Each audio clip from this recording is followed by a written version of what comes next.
Para siswa, selamat pagi. Kita berjumpa kembali dalam pembelajaran Agama Katolik dan Budi Pekerti.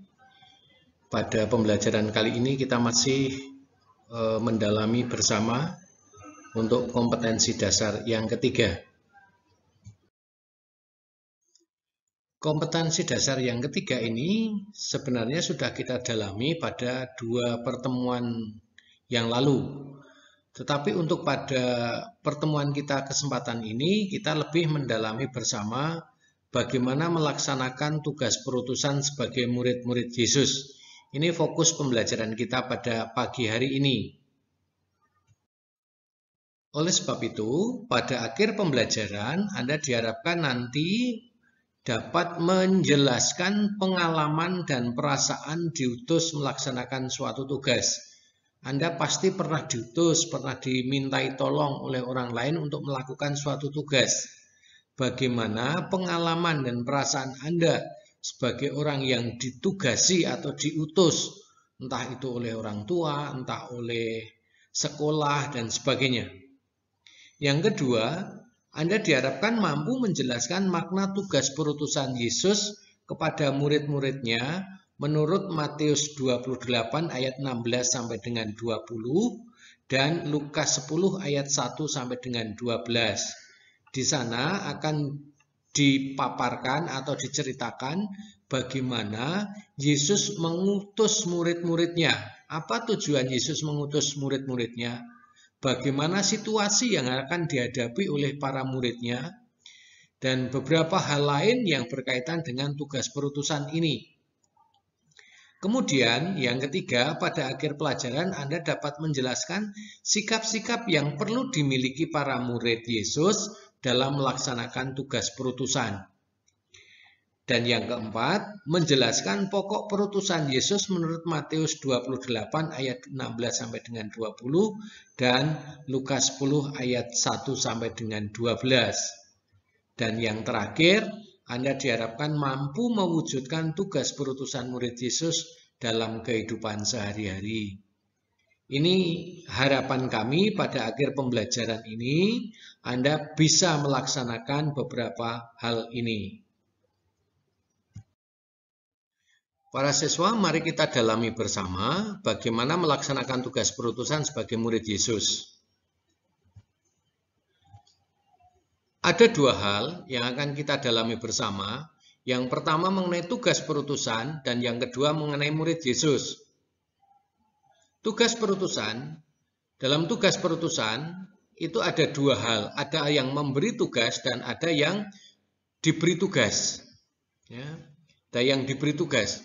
Nah, seperti halnya Anda dalam pengalaman hidup sehari-hari tentu pernah diutus, pernah diberi tugas entah oleh orang tua, entah oleh sekolah atau oleh lembaga lain untuk melaksanakan suatu tugas tertentu, entah lomba, entah apa sajalah. Nah, maka di sana ada 2 unsur, pemberi tugas dan pelaksana tugas. Nah, orang yang memberikan tugas kepada kita itu tentu mempunyai maksud, mempunyai tujuan, mempunyai visi yang mau dicapai atau mempunyai misi yang mau dicapai. Ya. Kemudian orang yang memberi tugas itu tentu berpikir, kalau saya memberikan tugas macam ini, orang yang saya beri tugas itu kira-kira yang seperti apa? Artinya ada syarat, ada kriteria. Supaya apa? Supaya maksud atau tujuannya itu tercapai ketika utusan itu diberikan pada seseorang. Jadi tentu tidak akan dengan mudah begitu saja orang yang memberikan tugas karena berkaitan dengan tujuan yang mau dicapai ini. Kalau saya tidak bisa mata pelajaran atau tidak bisa mengerjakan soal matematika dengan baik, pasti saya tidak akan pernah dipilih diutus untuk mengikuti Olimpiade Matematika. Kan gitu. Pasti akan dicari orang-orang yang memiliki pemahaman kemampuannya yang lebih baik dari saya mengenai matematika itu. Ini adalah satu kriteria. Lalu yang berikutnya, pelaksana tugas atau orang yang diutusnya itu. Nah, orang yang diutus tentu akan berpedoman pada maksud utusan. Nah, maksud dia diutus itu akan berpedoman. Karena tentu akan menanyakan apa yang akan saya lakukan, kepada siapa saya akan bertemu, misalnya seperti itu. Nah, maka dia berpedoman pada maksud dia diutus itu. Yang kedua, dia juga menyiapkan diri. Orang yang diutus itu akan menyiapkan diri, entah menyiapkan hati, ya, entah menyiapkan pengetahuan, bisa juga menyiapkan bekal, tergantung dari utusannya seperti apa. Dan yang berikut adalah melaksanakan tugas perutusan itu. Nah, ini berkaitan dengan tugas perutusan. Nah, kemudian mengenai murid Yesus, siapa yang dimaksud dengan murid Yesus? Minggu yang lalu sudah saya jelaskan, siapakah itu murid Yesus? Nah, murid Yesus paling tidak ada dua hal. Ya. Yang pertama adalah orang yang secara khusus dipanggil oleh Yesus. Itu murid Yesus yang kita kenal dengan 12 orang. Itu kemudian mereka disebut dengan sebagai rasul. Itu orang yang secara khusus dipanggil untuk mengikuti Yesus. Nah, yang kedua adalah orang yang secara sadar dan sukarela mengikuti Yesus. Nah, orang-orang ini tentu tidak masuk di dalam kelompok 12 ini. Nah, siapa saja? Ya, termasuk kita ini orang yang menjadi pengikut Yesus. Mereka yang sudah dibaptis. Nah, itu menjadi pengikut Yesus. Nah, pengikut Yesus juga bisa juga ada orang yang secara resmi mengikuti Yesus, ada yang mungkin secara sembunyi-sembunyi. Ya, nanti kita perdalam bersama bagaimana seperti apa murid Yesus itu. Nah, kemudian para murid Yesus itu mempunyai tugas, ya, mempunyai tugas. Jadi kalau tadi saya katakan bahwa yang dimaksud murid Yesus adalah orang yang secara khusus dipanggil oleh Yesus, ada yang secara sadar dan sukarela mengikuti Yesus. Mereka yang secara definitif disebut murid Yesus adalah mereka yang sudah dibaptis. Itu secara definitif sebagai murid Yesus. Nah, tapi juga ada murid Yesus yang simpatisan. Artinya dia belum dibaptis tetapi tertarik pada Yesus, ajaran-ajaran Yesus. Nah, sekarang apa tugas sebagai murid Yesus? Tugas pokok sebagai murid Yesus adalah mewartakan kerajaan Allah. Itu tugas pokoknya. Nah, minggu yang lalu juga sudah kita pahami bersama mengenai kerajaan Allah itu apa. Saya mengulang saja, kerajaan Allah bukan sebagai suatu tempat, tetapi suasana. Kalau orang mengalami kedamaian, pengampunan, mengalami diselamatkan, ya, damai sejahtera karena Roh Kudus, itulah namanya kerajaan Allah. Ya, kerajaan Allah. Nah, kita diminta, para murid Yesus diminta atau memiliki tugas perutusan pokok mewartakan damai sejahtera, mewartakan keselamatan, mewartakan kebahagiaan kepada orang-orang yang kita jumpai dalam kehidupan sehari-hari. Melalui apa? Melalui perkataan dan perbuatan kita. Ya, melalui perbuatan dan perkataan kita. Nah, ini yang perlu kita renungkan setiap saat. Apakah dalam hidup kita sehari-hari saya sudah mewartakan kerajaan Allah? Bagaimana perkataan kita? Bagaimana ungkapan-ungkapan kata kita? Ya, tulisan-tulisan kita. Ya, saya mengulangi lagi, bagaimana kita menulis di media sosial kita? Apakah kita mewartakan kerajaan Allah? Ataukah kita lebih mudah menuliskan hal-hal yang mencaci, yang memaki, ya, yang misuh dan sebagainya seperti itu? Nah, ini adalah tugas pokok kita sebagai orang yang diutus mewartakan kerajaan Allah. Jadi konsekuensi dari menjadi murid Yesus adalah mewartakan kerajaan Allah. Tentu nanti bentuk pewartaan kerajaan Allah itu melalui tindakan kita itu masih bisa kita jabarkan lebih rinci lagi. Nanti akan pada bagian berikutnya akan kita dalami bersama. Untuk mendalami bersama mengenai tugas perutusan murid-murid Yesus, maka marilah kita lihat bersama atau kita dengarkan bersama kutipan dari Injil Lukas 10 ayat 1 sampai dengan 12. Kemudian daripada itu, Tuhan menunjuk 70 murid yang lain, lalu mengutus mereka berdua-dua mendahulunya ke setiap kota dan tempat yang hendak dikunjunginya. Katanya kepada mereka, tuaian memang banyak, tetapi pekerja sedikit. Karena itu mintalah kepada Tuan yang mempunyai tuaian, supaya ia mengirimkan pekerja untuk tuaian itu. Pergilah, sesungguhnya aku mengutus kamu seperti anak domba ke tengah-tengah serigala. Janganlah membawa pundi-pundi atau bekal atau kasut, dan janganlah memberi salam kepada siapapun selama dalam perjalanan. Kalau kamu memasuki suatu rumah, katakanlah terlebih dahulu, damai sejahtera bagi rumah ini.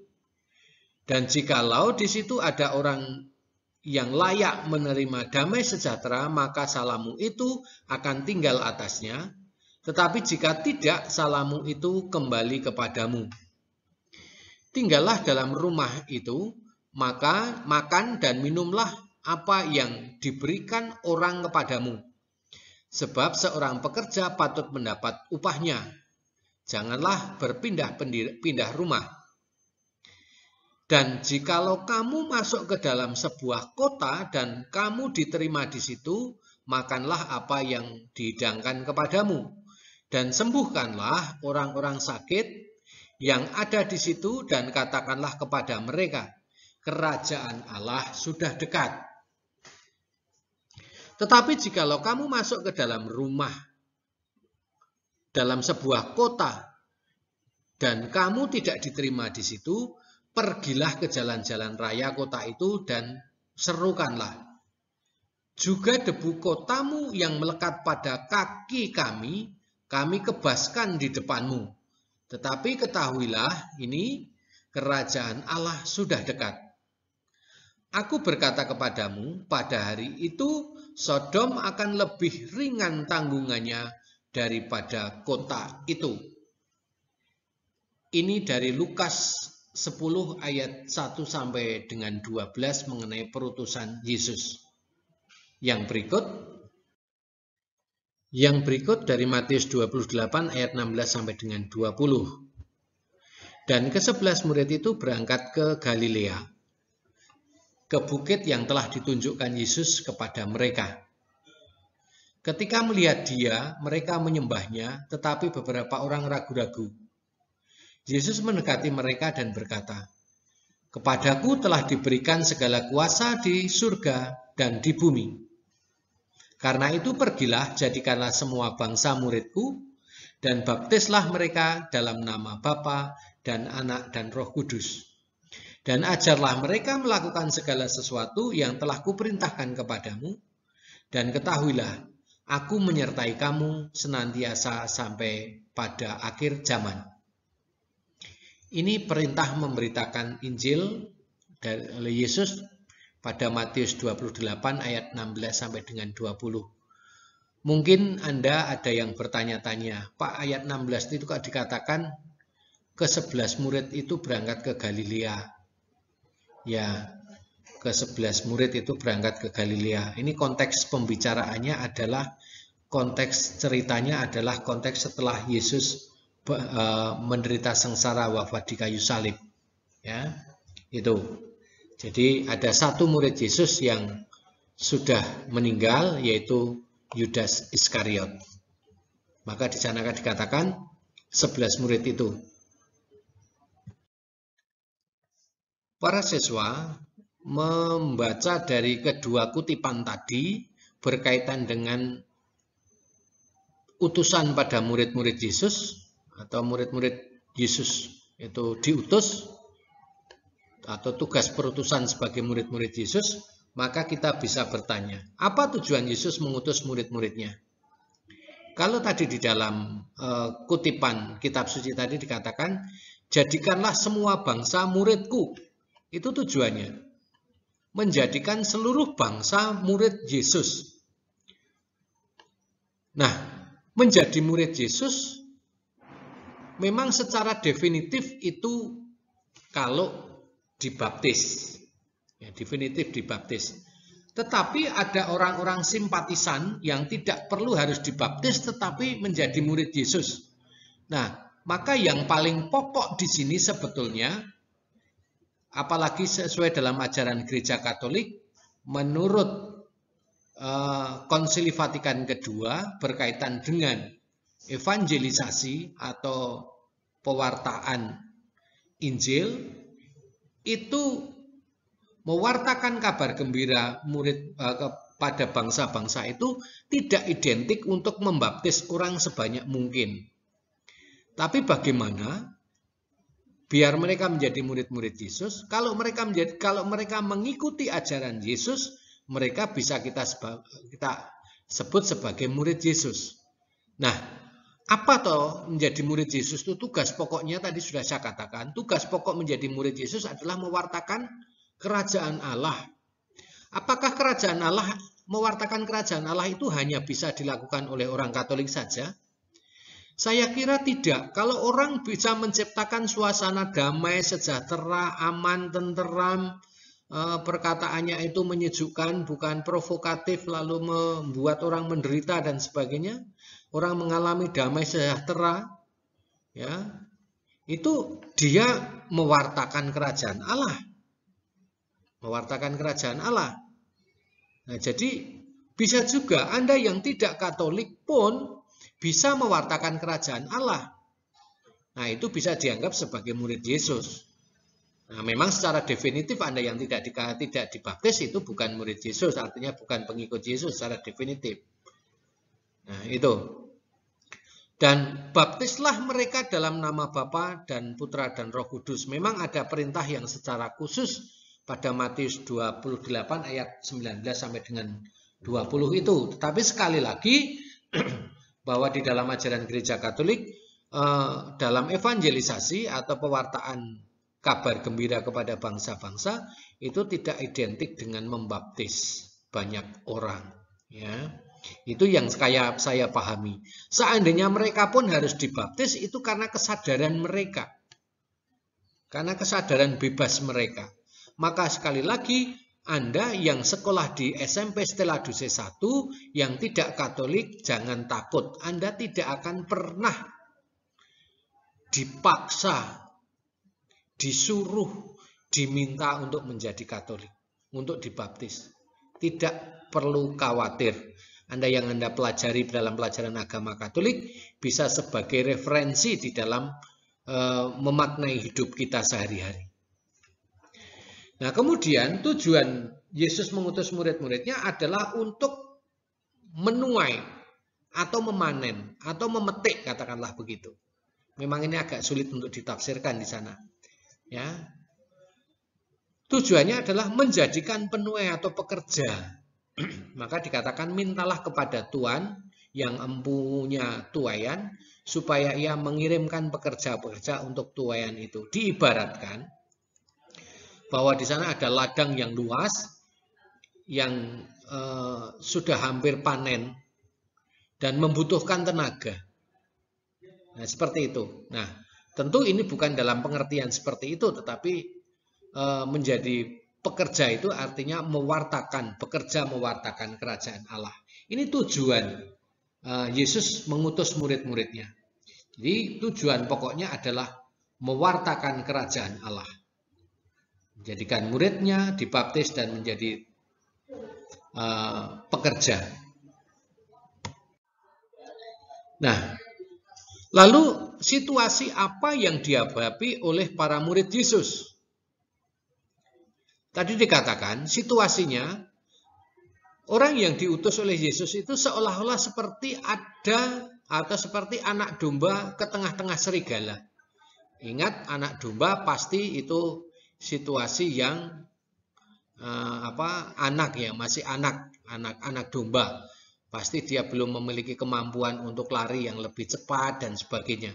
Apalagi di tengah-tengah serigala. Serigala adalah pemakan daging. Seolah-olah orang yang diutus Yesus itu berada dalam situasi yang mengkhawatirkan, mencemaskan. Memang sangat mungkin dalam kehidupan kita sehari-hari mewartakan kerajaan Allah. Kalau kita bertindak benar itu kadang-kadang malah juga banyak sekali yang melawan atau menentang atau tidak suka. semacam itu. Tapi sejak awal Yesus sudah mengatakan, kamu saya utus, bahkan seperti anak domba ke tengah-tengah serigala. Jadi bagaimana kita berhadapan dengan tantangan-tantangan dalam kehidupan kita sehari-hari? Ya, ini yang perlu kita renungkan. Beberapa waktu lalu saya ketemu seorang pemuda yang bekerja di suatu instansi pemerintah. Ya, dia melihat ada kecurangan-kecurangan terjadi. Ya, lalu kadang-kadang dia juga pernah ditawari sesuatu ya, yang di luar tugas. Pokoknya di luar tugasnya dia sebagai pegawai di situ untuk menerima imbalan yang di luar dari apa yang dia terima, yang seharusnya dia terima. Nah, itulah sikap kita diuji di situ. Kita mau ikut arus yang ada di situ atau kita tetap teguh mewartakan kerajaan Allah. Nah, situasi inilah yang seringkali dikatakan seperti anak domba ke tengah-tengah serigala. Kita berani nggak mempertahankan keyakinan kita yang benar itu? Itu. Lalu apa pesan Yesus kepada murid-muridnya yang diutus? Pesannya adalah, janganlah membawa pundi-pundi atau bekal atau kasut. Jangan membawa pundi-pundi bekal. Tidak usah membawa sangu, pergilah saja. Ini menandakan sebagai sikap lepas bebas. Ya, tidak terikat pada hal-hal duniawi. Nah, sekali lagi ini seringkali ditafsirkan juga oleh para saudara-saudara kita, teman-teman kita yang menjadi biarawan-biarawati. Dia meninggalkan harta miliknya, tidak lekat pada harta-harta duniawi. Supaya apa? Supaya fokus pada tujuan hidupnya, yaitu membaktikan diri bagi Allah melalui sesama.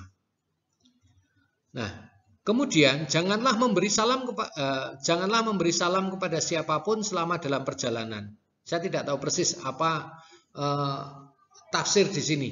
Janganlah memberi salam kepada siapapun selama dalam perjalanan.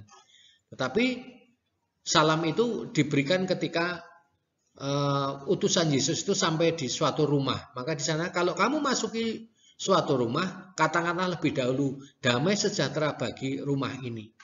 Jadi salam itu diberikan kepada orang yang di rumahnya dimasuki. Ya, tetapi di jalan itu tidak diperkenankan. Sekali lagi berkaitan dengan ungkapan ini saya tidak memiliki referensi yang cukup untuk menjelaskan. Mengapa jangan memberi salam kepada siapapun selama dalam perjalanan. Yang berikutnya, pesan Yesus, tinggallah dalam rumah itu, makan dan minumlah apa yang diberikan orang kepadamu. Jadi kalau utusan Yesus itu tinggal di dalam suatu rumah, kalau diberi makan dan minum, diterima, dimakan. Apalagi kan Yesus sudah sudah pesan, jangan membawa pundi-pundi, bekal atau kasut. Kasut itu alas kaki ya, alas kaki, kasut. Ya, seperti itu. Nah, kemudian Yesus juga berpesan, sembuhkanlah orang-orang sakit yang ada di situ dan katakanlah kepada mereka kerajaan Allah sudah dekat. Ini pesan Yesus kepada para utusan, murid-murid yang diutus tadi. Tetapi jikalau kamu masuk ke dalam suatu kota dan kota itu tidak mau menerima kamu di situ, pergilah ke jalan-jalan kota itu dan serukanlah, juga debu kotamu yang melekat pada kaki kami kebaskan di hadapanmu.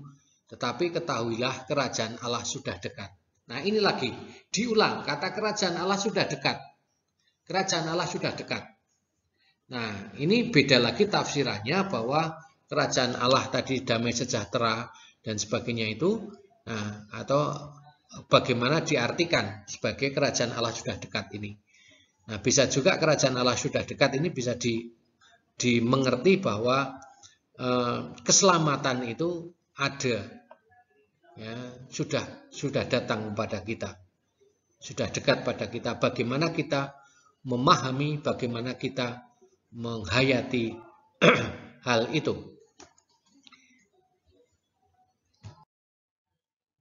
Para siswa, dari penjelasan tersebut, lalu mungkin kita bisa bertanya juga, bagaimana kita sebagai murid Yesus, apa yang kita lakukan? Kalau Yesus itu mengutus seperti tadi, apakah kita juga pergi ke kota-kota lalu membaptis banyak orang dan sebagainya? Saya kira kita kembali pada tugas pokok yang disampaikan Yesus kepada para muridnya, yaitu tugas pokoknya adalah mewartakan kerajaan Allah. Maka itu yang menjadi pedoman bagi kita. Bagaimana dalam kehidupan kita sebagai murid-murid Yesus atau orang-orang yang mengenal Yesus itu mewartakan kerajaan Allah. Sekali lagi, ini penting bagi kita karena kita hidup bersama dengan banyak orang. Kita hidup tidak hanya sendirian. Dan ada banyak juga tawaran yang memudahkan kita, yang membahagiakan kita secara sesaat. Tetapi kita kadang-kala juga lupa bahwa apa yang kita lakukan itu kadang-kadang tidak sesuai dengan cara hidup kita sebagai orang beriman, terutama beriman Katolik. Nah, kalau kita sebagai murid Yesus, lalu tugas perutusan apa yang kita lakukan? Yaitu mewartakan kerajaan Allah tadi. Nah, dalam kehidupan sehari-hari, bagaimana kita mewujudkan kerajaan Allah? Melalui kata dan tindakan. Jelas. Nah, yang paling gampang, Mas, Mbak, para saudara semua, yang paling gampang adalah bagaimana kita mengendalikan diri untuk tidak mudah memberi komentar negatif pada hal-hal yang berkaitan dengan media sosial. Itu saja sebagai suatu cara kita yang memungkinkan kita bisa mewartakan kerajaan Allah. Tidak mudah memberikan komentar negatif. Itu. Baik itu chatting di grup WhatsApp, baik itu chatting di pada saat kita ikut Zoom meeting atau ketika kita melihat YouTube atau pada saat kita Google Meet dan sebagainya. Nah, seandainya kita mengendalikan diri untuk tidak menulis kata-kata yang kurang pantas, itu sebenarnya kita sudah mencoba untuk mewartakan kerajaan Allah. Syukur kalau apa yang kita tulis di sana, apa kita ungkapkan di sana hal-hal yang bagus. Ya, kita menuliskan hal yang bagus saja justru menjadi suatu kesempatan untuk orang lain merasakan kebahagiaan, kedamaian. Tetapi kalau yang kita tuliskan di media sosial itu adalah hal-hal yang negatif, maka kita tidak menciptakan suasana damai sejahtera, kebahagiaan bagi orang lain. Dan Anda juga mungkin tidak akan dirugikan sebetulnya. Nah, ini yang perlu kita lakukan. Syukur-syukur membantu orang-orang yang mungkin secara khusus memang sedang berupaya atau bekerja melalui media teknologi informasi, misalnya membuat konten-konten video, lalu mereka akan mengharapkan untuk mendapatkan likes, mendapatkan subscribe, dan komen dan sebagainya. Nah, komennya yang baik. Syukur kalau kita bisa memberikan likes, memberikan subscribe, misalnya semacam itu. Orang lain yang membuatkan mungkin bahagia. Tetapi kalau yang kita berikan di sana justru kita malah ngeklik jempol ke bawah, nah itu tidak ada kebahagiaan yang dialami orang lain. Anda pun juga sebetulnya tidak dirugikan. Nah, ini sebagai murid Yesus yang sangat simpel yang bisa kita lakukan dalam kehidupan sehari-hari. Hal lain tentu pasti ada yang masih bisa kita lakukan. Sebagai wujud kita, tanggung jawab kita sebagai murid Yesus, kita diutus oleh Yesus untuk mewartakan kabar gembira kerajaan Allah tadi. Pada bagian lain nanti kita kembali kita dalami. Para siswa, sebagai murid Yesus kita semua juga mendapat tugas perutusan. Bagaimana caranya mewujudkan tugas perutusan tersebut dalam kehidupan sehari-hari? Tadi saya katakan, tanda resmi kita menjadi murid Yesus itu adalah baptisan. Ya, itu tanda resmi kita.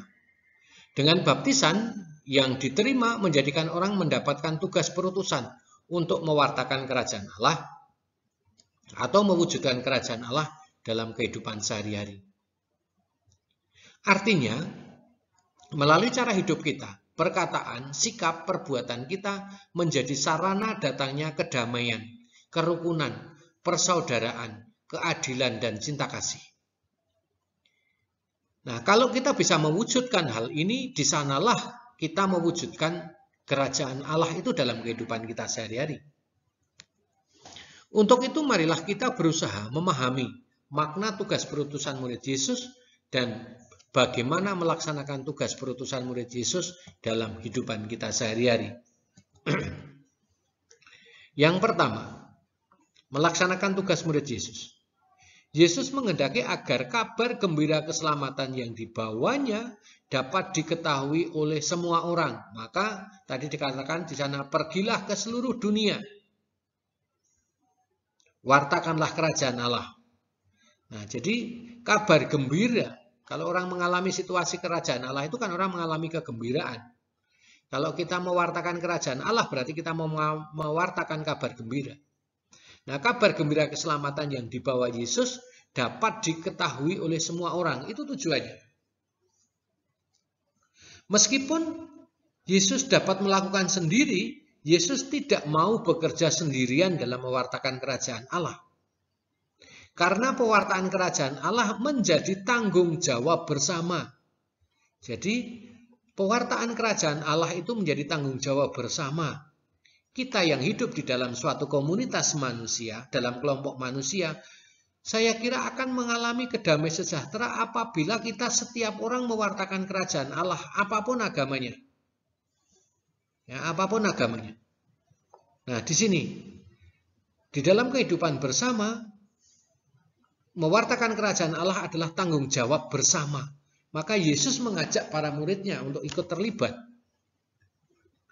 Maka Yesus mengutus para muridnya, sama seperti Bapa mengutus aku, demikian juga sekarang aku mengutus kamu.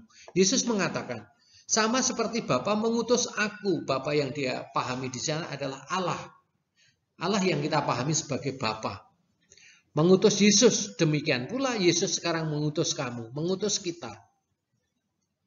Sabda Yesus ini berarti bahwa sabda dan tindakan Yesus harus dilanjutkan oleh para muridnya, yakni semua orang yang mengikuti Yesus, termasuk kita.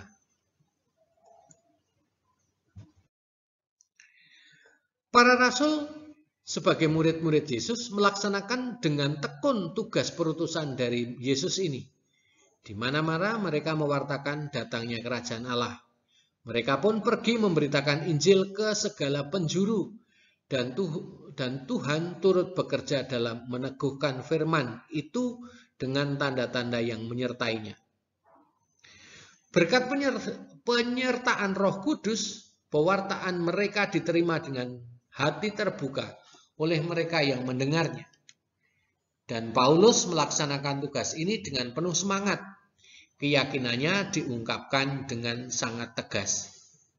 Celakalah aku jika aku tidak memberitakan Injil. Itu ungkapan Paulus.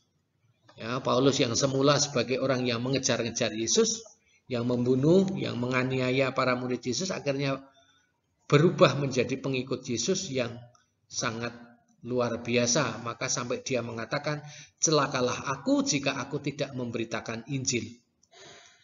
Jika dikatakan bahwa datangnya kerajaan Allah berarti pengakhiran kemiskinan dan penghapusan kemalangan. Ya.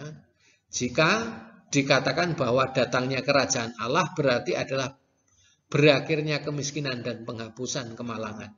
Hal ini merupakan suatu perjuangan tanpa henti dan dimanapun oleh seluruh murid Yesus. Suatu perjuangan baik yang dengan kata maupun perbuatan yang mengupayakan keselamatan bagi semua orang. Seperti tampak dalam perintah Yesus, pergilah jadikanlah semua bangsa muridku dan baptislah mereka dalam nama Bapa dan Anak dan Roh Kudus. Dan ajarlah mereka melakukan segala sesuatu yang telah kuperintahkan kepadamu. Dan ketahuilah, aku menyertai kamu senantiasa sampai ke akhir zaman. Siapapun yang mengikuti Yesus dipanggil untuk menghadirkan keselamatan di mana mereka tinggal, di tempat mereka bekerja. Karena masing-masing dibekali dengan karunia-karunia untuk menjadi saksi dan sarana keselamatan. Seperti dikatakan Paulus, kepada kita masing-masing telah dianugerahkan kasih karunia menurut ukuran pemberian Kristus.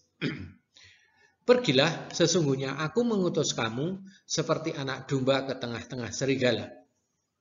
Begitulah peringatan Yesus kepada kita, para muridnya.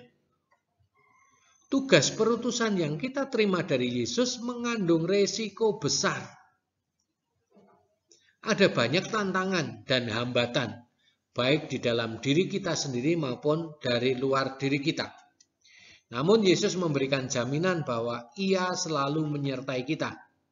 Artinya, Yesus akan selalu menjaga dan menolong kita. Yesus juga memperingatkan kita supaya jangan takut. Kita menerima tugas perutusan sebagai murid Yesus berarti pertama-tama kita dipanggil untuk ambil bagian dalam tugas perutusan Yesus dari Allah Bapanya. Jadi, kita menerima tugas perutusan sebagai murid Yesus berarti pertama-tama kita dipanggil untuk ambil bagian. Sebagai murid Yesus, bagaimana kita ambil bagian dalam perutusan Yesus Kristus ini? Yaitu mewartakan Injil tentang datangnya kerajaan Allah. Dengan kata dan perbuatan. Sekali lagi saya tegaskan, kita ambil bagian di dalam mewartakan Injil tentang datangnya kerajaan Allah melalui kata dan perbuatan kita. Kedua, mewartakan kerajaan Allah berarti mengupayakan terciptanya kedamaian, kerukunan, persaudaraan, keadilan, cinta kasih dimanapun kita berada. Betapapun kecilnya peran kita, kita melaksanakannya sesuai dengan kasih karunia yang kita terima dari Tuhan, yaitu sesuai dengan talenta yang kita miliki. Yang ketiga, dalam melaksanakan tugas perutusan kita sadar akan tantangan dan hambatan yang akan kita jumpai. Namun karena Tuhan selalu menyertai kita tidak perlu takut. Dan justru disitulah akan kita ketahui berapa besar nilai dan kualitas kita. Dalam rangka melaksanakan tugas perutusan murid-murid Yesus, kita mewujudkan tugas perutusan murid Yesus itu dalam kehidupan sehari-hari. Nah, bagaimana kalau perkataan dan perbuatan kita secara konkret kita wujudkan di dalam kehidupan kita sehari-hari dalam rangka melaksanakan tugas perutusan sebagai murid Yesus tadi? Berkat sakramen baptis, kita diangkat sebagai murid-murid Yesus dan diangkat sebagai anak-anak Allah. Dan berkat sakramen penguatan, kita dikaruniai Roh Kudus, daya kehidupan ilahi untuk menjadi saksi-saksi Kristus, yaitu mewartakan Injil, kabar baik keselamatan kepada semua orang dimanapun kita berada.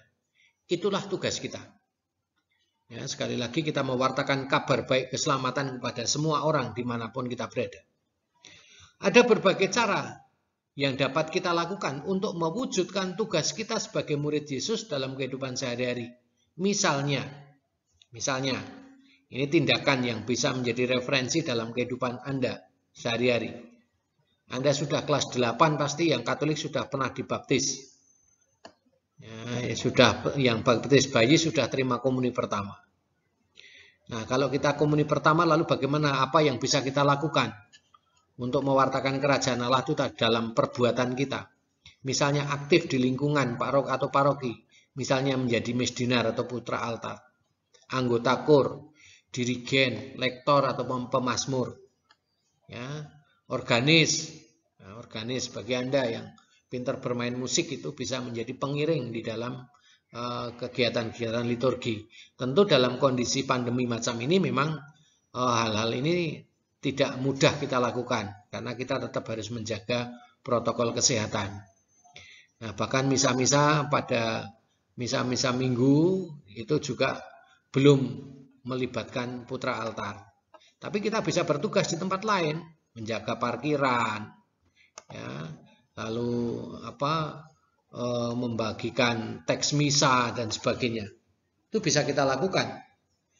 Lalu aktif mengikuti pendalaman kitab suci dalam bulan kitab suci nasional misalnya. Atau aktif mengikuti pendalaman iman pada masa Advent, masa Prapaskah. Sebentar lagi kita memasuki masa Advent. Ya, sebentar lagi. Advent itu masa penantian kelahiran datangnya Yesus Kristus, kelahiran Yesus Kristus. Nah, biasanya pada masa Advent ada pendalaman-pendalaman iman untuk mempersiapkan diri supaya kita menjadi lebih layak merayakan perayaan kelahiran Yesus. Nah, menjadi pendamping sekolah minggu atau bina iman. Nah, ini yang hal-hal yang bisa kita lakukan dalam kehidupan sehari-hari, dalam kehidupan bersama di dalam lingkup gereja. Kalau Pak, saya kan bukan Katolik Pak, ya di lingkungan gereja Anda, bagi Anda yang Protestan ya, di lingkungan gereja Anda kan ada banyak kegiatan kerohanian, bisa Anda terlibat di sana. Atau bagi Anda yang Muslim, ini bisa juga menjadi referensi bagi Anda. Mewartakan kerajaan Allah tidak harus dibaptis ya. Anda mewartakan kabar gembira keselamatan itu menjadi tugas dan tanggung jawab kita semua. Bagaimana perkataan kita, bagaimana perbuatan kita, Anda terlibat di dalam kehidupan rohani di lingkungan masjid misalnya. Bagi Anda yang Muslim, bisa juga dilakukan. Nah, ini yang bisa kita pelajari atau yang bisa kita petik maknanya sebagai perutusan sebagai murid-murid Yesus. Selain daripada itu, kita masih bisa melibatkan diri dalam karya pelayanan sosial, mengunjungi panti asuhan atau panti wereda, mengumpulkan dana atau barang untuk disumbangkan untuk membantu orang-orang yang kurang beruntung, mengunjungi teman yang sakit, membimbing teman yang kurang mampu dalam memahami materi pelajaran dan lain sebagainya. Nah, ini hal-hal yang bisa kita lakukan. Berani menolak dengan tegas hal-hal yang bisa merusak kehidupan. Misalnya merokok, narkoba, pornografi, tawuran, dan sebagainya. Kita bisa menolak hal itu, ataukah kita hanya mau mengandalkan gengsi saja? Kadang-kadang kita lebih mengandalkan rasa gengsi. Ditantang kayak gitu saja kok nggak berani, gengsi lah. Beranilah, lalu mengedepankan apa? Mengedepankan hal-hal yang negatif tadi daripada mengedepankan hal-hal yang pewartaan kabar gembira keselamatan bagi banyak orang tadi. Apakah kalau Anda ditantang lalu tidak mau, itu Anda lalu menjadi orang yang tidak berguna begitu? Saya kira kok tidak. Ya, kalau Anda ditawari dikatakan, kamu ini ngerokok aja nggak mau dan sebagainya, apalagi narkoba dan sebagainya. Lalu hal macam inilah yang seringkali di usia-usia Anda lebih mengedepankan pada gengsi. Ya, nanti kalau nggak ikut terlibat di situ nanti nggak dianggap sebagai teman. Nah, kalau itu merusak diri Anda, kalau saya rela untuk tidak menjadi teman kalian, kan begitu. Nah, ini yang perlu dipahami bersama. Selanjutnya, dengan bijaksana dapat mempengaruhi teman yang suka berbuat tidak baik. Nah, ini tadi.